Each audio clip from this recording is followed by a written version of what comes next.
bienvenue dans Partir de rien tey dañoo seet si fii nii si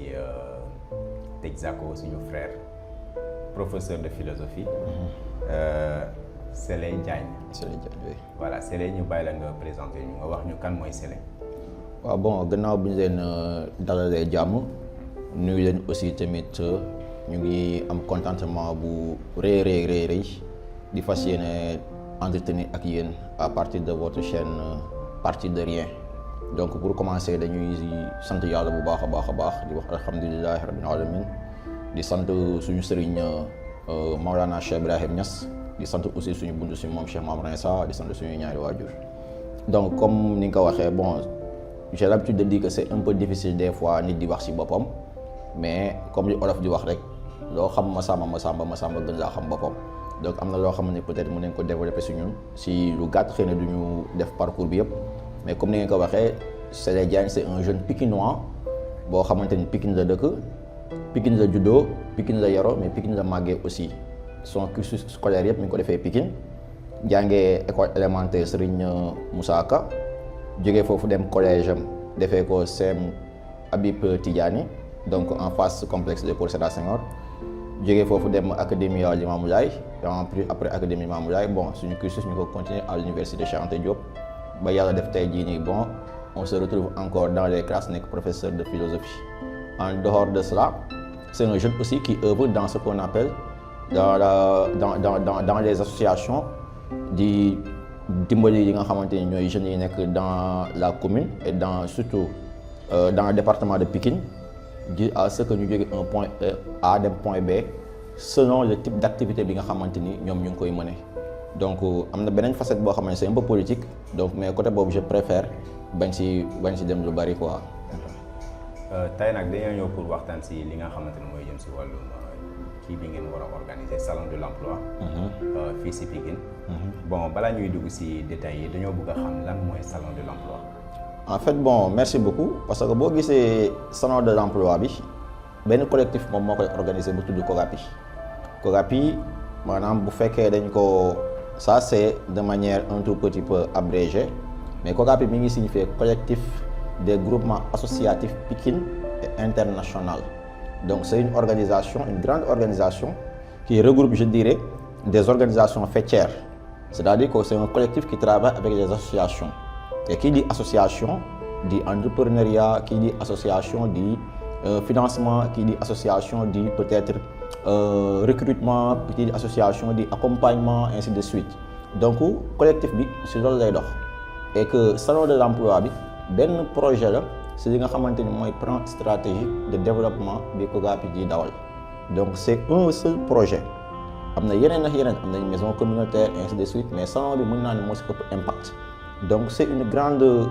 rencontre boo xamante ni je pourrais dire c'est une cérémonie d'une grande envergure. Mais COGAPI balaa ngay dugg si kii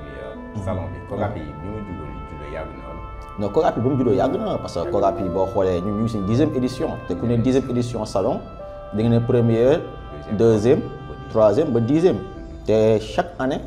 day def benn salon te bien avant premier salon bi COGAPI existé woon na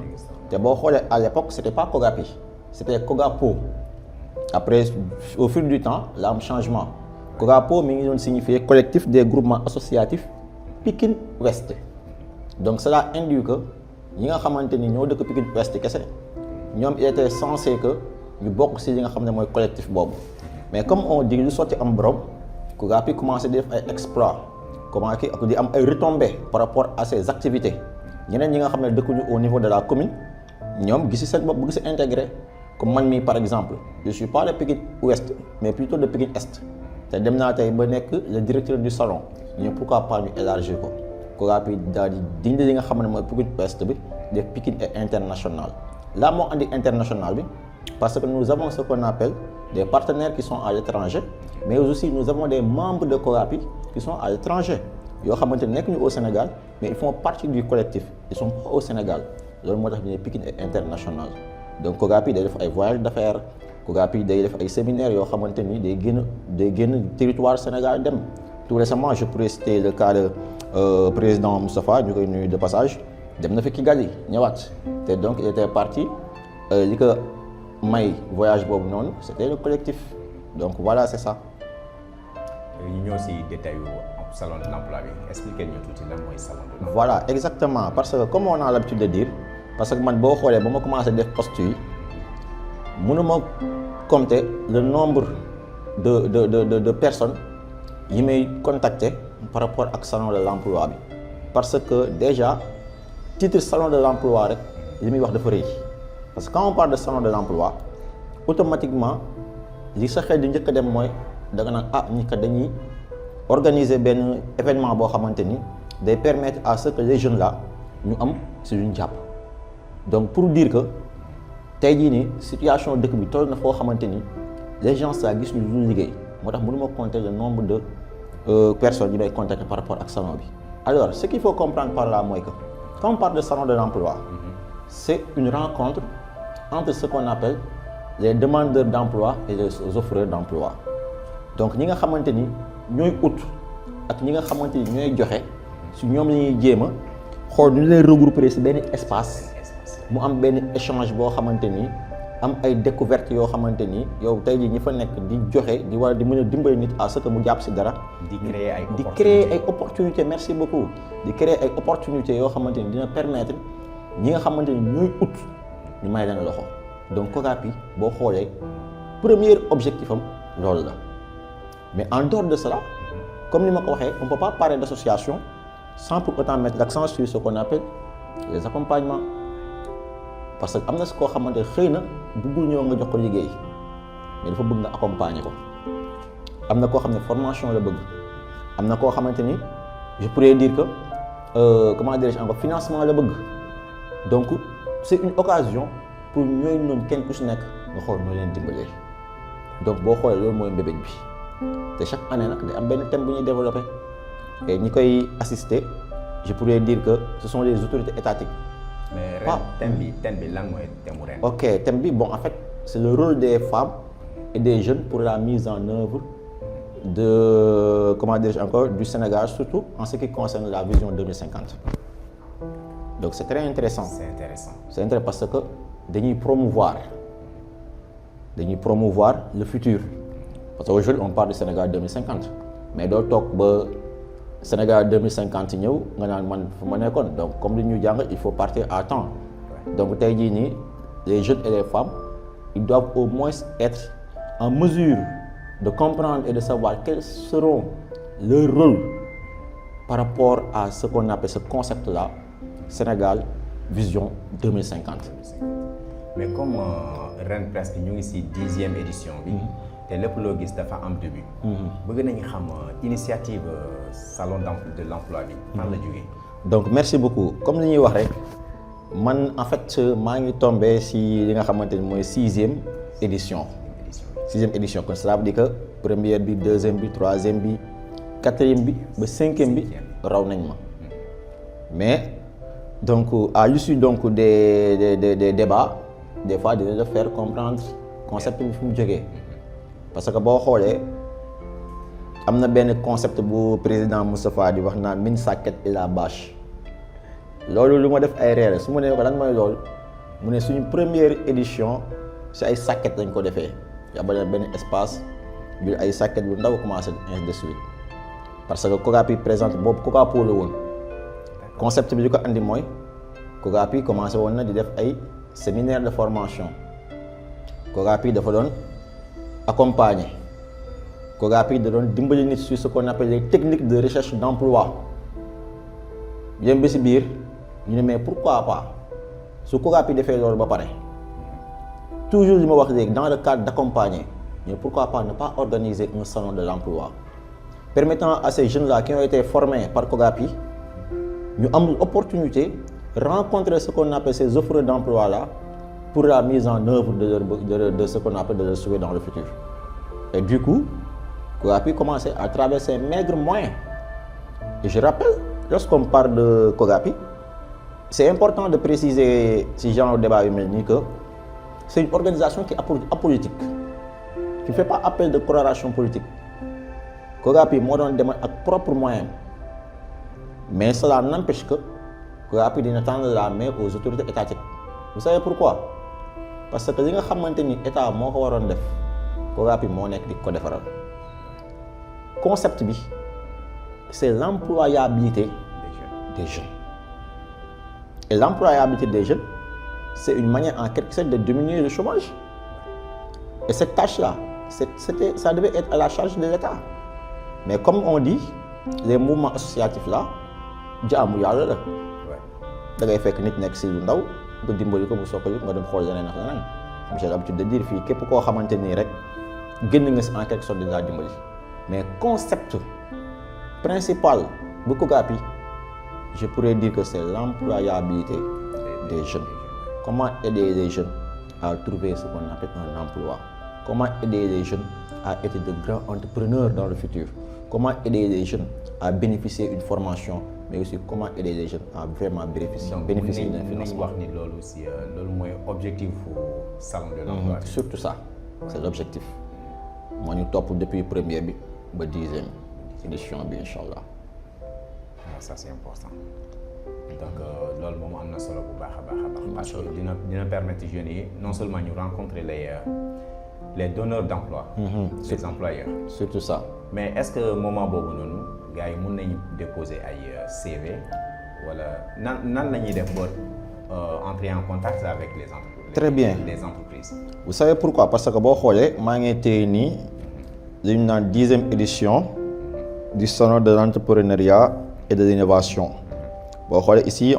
on a mis panel des expositions et dépôt de CV. Donc cela veut tout dire. Quand on parle de panel, il y aura des panélistes. Les panélistes dañuy ñëw xool koo xam ne c'est un entrepreneur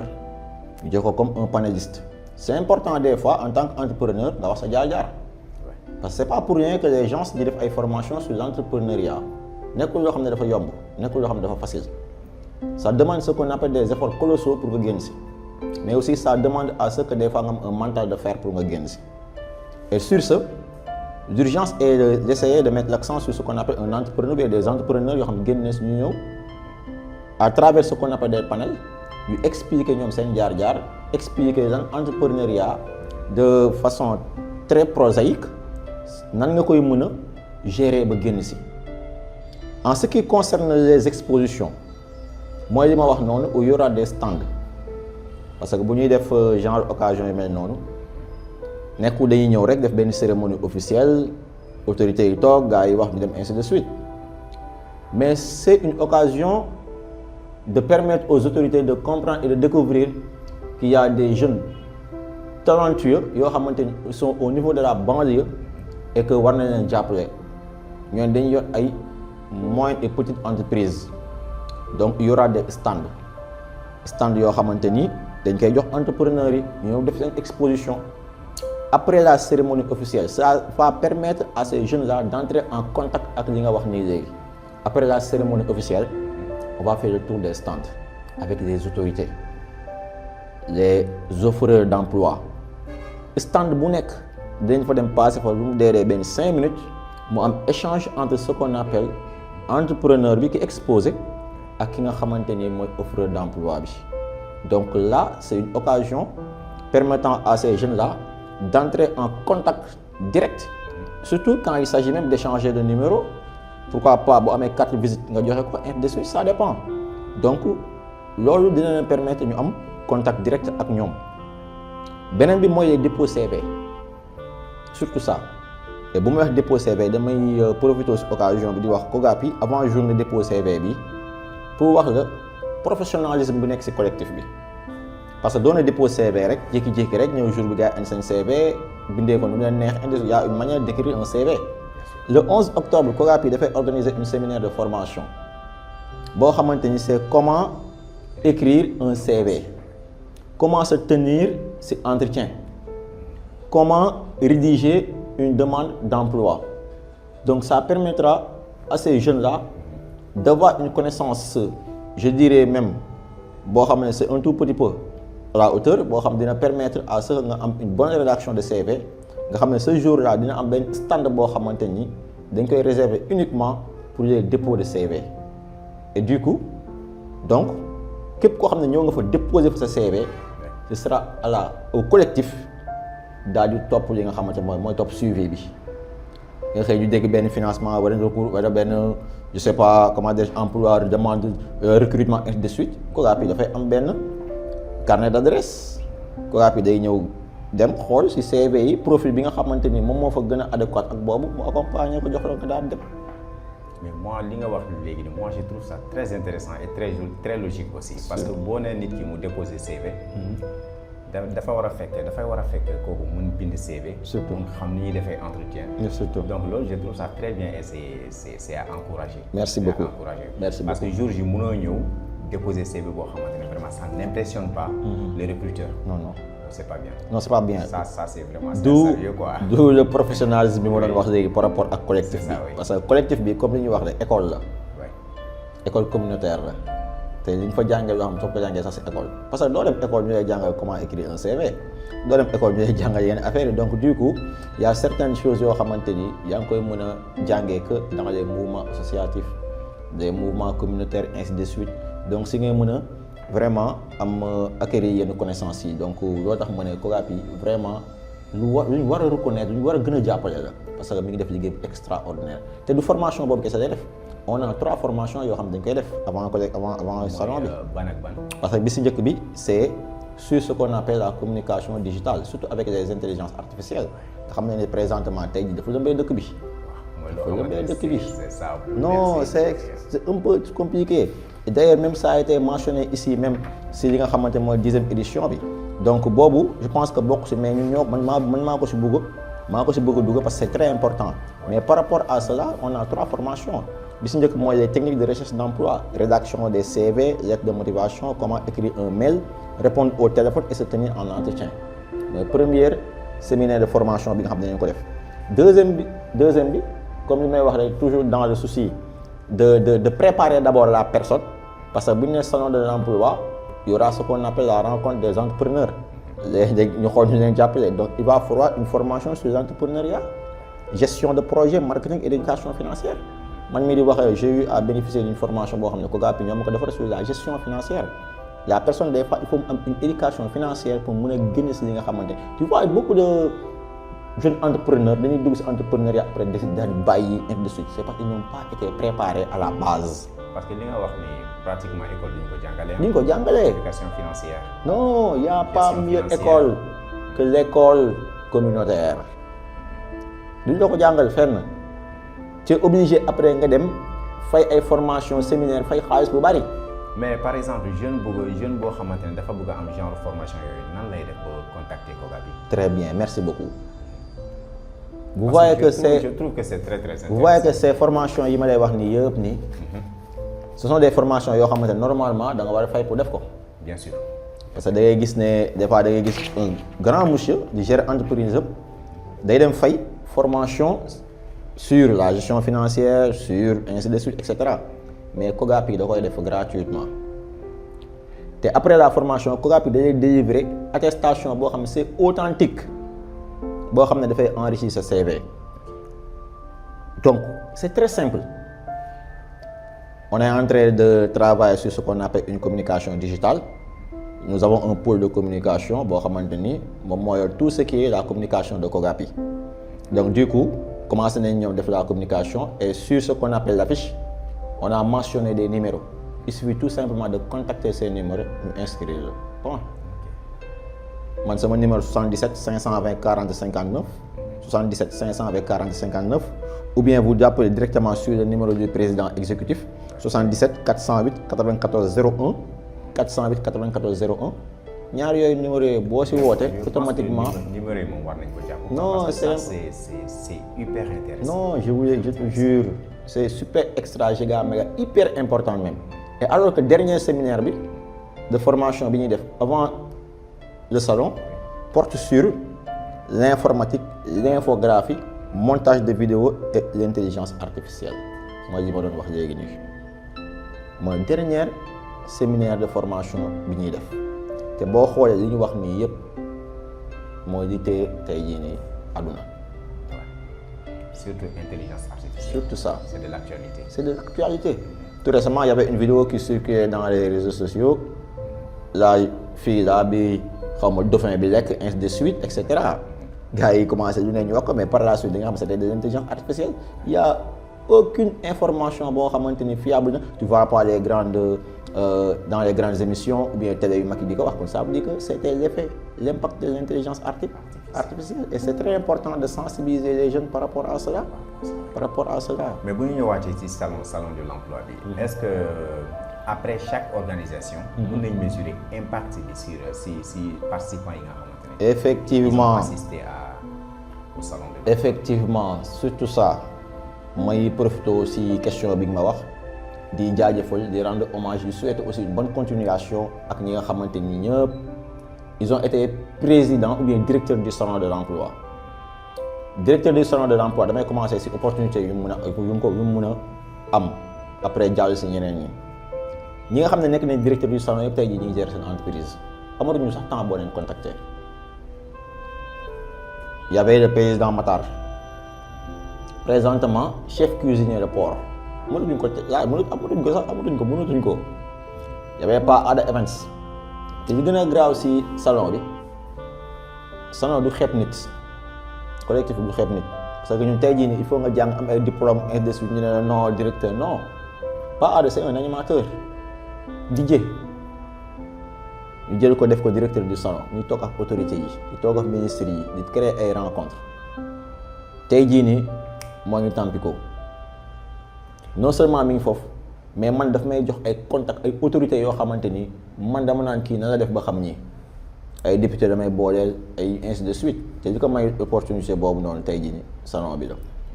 Je prends le cas de Ibrahima Niane c'est un tailleur tout récemment la jógee voyage avec des trophées di ñaan loolu noonu yëpp yàlla mu leen jik waaye man it mi nekk de nouveau directeur opportunité yooyu noonu yàlla na ma dal ñeneen ñi nga xamante ne ay participants simples lañ je prends un exemple d'un jeune entrepreneur Baye Thiam Khali ma koy nuyu c'est un bijoutier te bi yàlla defoon tey jii nii wax dëgg fa yàlla suñu mbébét antu tey jii il serait honorable député Baye Thiam tout récemment bénéficié na d'une formation boo xam ONFP moo leen ko jox mu former ay bijoutiers yoo xamante seen rukk leen nekkoon au niveau de Dakar léegi génn na Dakar mi ngi dem ci région yi ba présentement nii déposé na pour Jeux olympiques yi marché bi mu gagné ko Jeux olympiques yi nii di ñëw mu gagné ko dernière cérémonie bi mu def fii au niveau de la mairie de Pikine Nord y avait le directeur de ONFP bu ñëw assister ak ñun passé ñu moment bi yëpp avec les formateurs ki leen doon formé c'était un français du sénégalais nga gis ñi nga xamante ni ils étaient des bijoutiers yoo xam ne clandestins laa leen mënoon tuddee je m'excuse du terme commencé am beneen vision ci entrepreneuriat surtout ci côté boobu cadre bi nekk commencé di manipuler ordre ils ont même eu à bénéficier d'une formation sur comment manipuler un ordinateur à travers maintenant l'internet c'est ñuy defaree seen médaille yeeg seen ainsi de suite je prends le cas de Ibrahima Niane salon bi moom moo tax présentement au niveau de l'artisanat mu am ci ay postes yoo xamante ni da koy permettre muy voyager di compétir te saa su compétir andi trophée je prends le cas de Arkia il était membre il a eu à bénéficier d'un financement tey jii dem na amul kenn koo xamante ni ñëw nga fa participer ci wala nga doon ci membre wala nga exposer après salon bi amul fu mu la yóbbu amul donc ñu ngi ñaan aussi tamit salon bii nii 10e bi képp koo xamante ni assister nga wala teew nga ci wala nga bokk ci salon bi am fu mu la yóbbu incha allah wa rabbi loolu la ñuy ñaan yàlla. donc vraiment dañuy encourager jeunes yi pour ñu participer massivement. parce que ça vraiment ça montre l'importance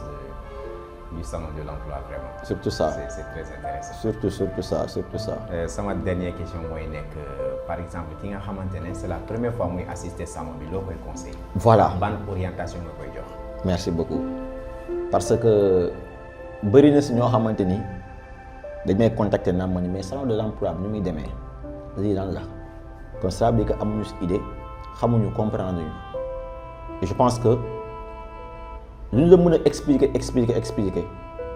lu théorique la mais boo ñëwee assister pratiquer au moins di nga gën a comprendre parce que en général pratique mooy gën a neex a comprendre que li nga xamante ni moom mooy théorie bi. donc sur ce man je suggère à ces jeunes là yi nga xamante ni ak képp ku mu mënti xam ak képp ku may mënti seetaan à travers ce qu'on appelle votre chaîne télévisée nga def approche collectif bi parce que waxuma sax salon bi de mais nga def approche collectif bi parce que salon bi lenn la si collectif bi am comme projet mais collectif bi boo ko rapproché wu benn li muy njëkk a def si yow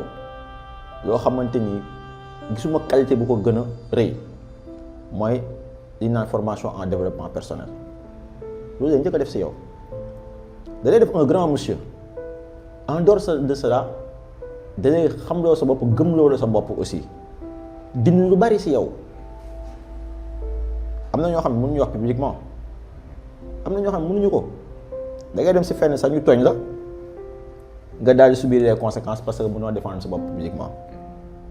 Korapi day dindi loolu si yow trac boobu da koy dindi si yow gis naa ñoo xamante bi ñëw si collectif bi ils ne pouvaient même pas parler publiquement présentement ay journalistes lañu donc cela veut dire que te faute bu koy wax saa suy wax danaan Korapi moo def loolu si man donc li muy njëkk a def si yow mooy comme je l'ai dit tout de suite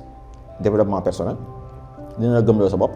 dina dindi yenn adversaire négatif yi nekk si yow di nelaw mooy peur bi ragal bi ñàkk a gëm sa bopp bi ñàkk a mën a wax publiquement yooyu yëpp da koy dindi si yow donc nag bu ñu demee ba si njeexital yi salon bi li mën a impacter si yow mooy ki njëkk assister pour la première fois dina la may une opportunité légère et facile d'être en contact direct avec les offreurs d'emploi direct pas d'intermédiaire dañuy toog ñu jàkkaarloo ak yow donc opportunité boobu opportunité gënu ko rëy parce que quand il s'agit de trouver un emploi nous savons présentement pour ne pas utiliser de gros mots Sénégal fii tey jii nii quand il s'agit d'emploi les gens ils recrutent par recommandation généralement par recommandation diw maa la yónnee diw rares sont les entreprises ou bien je dirais même yenn structures yi nga xamante ni dañuy xool compétence xool CV ainsi de suite donc cela veut dire que secteur boobu noonu le secteur de l'emploi dafa xaw a jafe te loolu bëgg naa échanger ak le ministre parce que ñu ngi xool comment rencontrer le ministre de l'emploi et de la formation seulement son directeur de cabinet dafa xawoon chargé mais waxoon na la fin de semaine dinañ gisee pour ñu xool comment entretenir une rencontre avec le ministre te loolu dina bëgg naa ci échanger ak moom par rapport ak secteur de l'emploi bi donc puisque noonu la demee ça va permettre à ceux qui seront là pour la première fois d'être en contact direct avec ce qu'on appelle les offreurs d'emploi et ça va leur permettre aussi si moment yooyu noonu que génne talent bi nekk ci yow montrer à ces gens-là que tu es un grand monsieur qui a pu bénéficier des formations, je parle d'une formation, mais des formations pouvant vraiment permettre ou bien justifier que lii kii bu ñu ko dimbalee wala bu ñu ko jàppalee mën na gérer li mën na si génn donc loolu mooy objectif bi am na nag yeneen njeexital yoo xamante ni peut-être duñ ko mën a wax lépp fii nii peut-être wala muy génn suñu xel am na yoo xam ne sax par surprise dañuy dalee si journée bi parce que da ngay ñëw des fois ba si jour tu prévois quelque chose nga gis neneen ñëw ainsi de suite mais daal li ñu mën a wax moom mooy képp ku fa ñëw incha allah rabbi si c'est la première fois ou bien mu nekk sa deuxième ou troisième fois yaa xam donc dina am ay retombées yoo xamante ni vraiment ay retombées yu bénéfique lay doon pour ñëpp quoi. Vraiment c'était très intéressant et puis ñu ngi encourager jeunes yi yëpp. pour ñu assister ci salon bi rappelez ñu encore date bi ak lieu bi. Bon en fait ouais salon bi ñu ngi koy amal le 15 novembre 2025 incha allah à partir de 9h. donc